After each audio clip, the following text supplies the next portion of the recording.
f of x equal to 3x minus 8 if x is less than or equal to 5 and the function f of x equal to 2k if x is greater than 5 is continuous at x equal to 5 then the value of k is ಅಂತೇಳಿ options ಅನ್ನು ಕೊಟ್ಟಿದ್ದಾರೆ.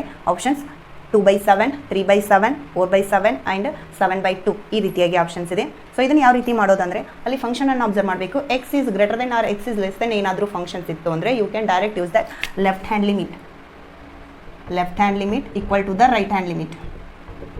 ಅಲ್ಲಿ ಫಂಕ್ಷನನ್ನು observe ಮಾಡೋಣ. ಫಂಕ್ಷನಲ್ಲಿ f of x is continuous function at x equal to 5 ಕೊಟ್ಟಿರೋದ್ರಿಂದ so direct limit of at x tends to 5 negative consider ಮಾಡೋಣ. Because ಇದು ಲೆಫ್ಟ್ ಸೈಡ್ ಲಿಮಿಟ್ ಇರೋದ್ರಿಂದ 5 ನೆಗೆಟಿವ್ ಕನ್ಸಿಡರ್ ಮಾಡೋಣ. ಅದೇ ಥರ ರೈಟ್ ಸೈಡ್ ಲಿಮಿಟಿಗೆ limit of as x tends to 5 plus use ಮಾಡೋಣ. Because ಇಲ್ಲೇ ರೈಟ್ ಸೈಡ್ ಲಿಮಿಟ್ ಇರೋದ್ರಿಂದ 5 ಪ್ಲಸ್ ಆಗಿ ಕನ್ಸಿಡರ್ ಮಾಡೋಣ.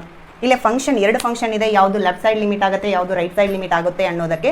So x is less than ಇರೋದ್ರಿಂದ you can use that 3x minus 8 function. ಅದೇ ಥರ ಎಕ್ಸ್ ಈಸ್ ಗ್ರೇಟರ್ ದೆನ್ ಇರೋದ್ರಿಂದ you can use that 2k function. ಫಂಕ್ಷನಲ್ಲಿ ಎಕ್ಸ್ ವ್ಯಾಲ್ಯೂ ಸಬ್ಸ್ಟಿಟ್ಯೂಟ್ ಮಾಡಿದಾಗ 3 × 5 x it mean 5 minus of 8 equal to it side ಫಂಕ್ಷನಲ್ಲಿ substitute ಮಾಡೋಕ್ಕೆ x value ಇಲ್ಲ. So as it is 2k ಟರ್ಮ್ಸನ್ನು note ಮಾಡ್ತೀನಿ. ಅದೇ ಥರ 3 × 5 it mean 15 minus of 8 equal to 2k. 15 minus 8 it means 7 equal to 2k. Dividing on both side 2 consider ಮಾಡಿದರೆ 7/2 equal to k. So k value 7/2. So option D is the correct answer.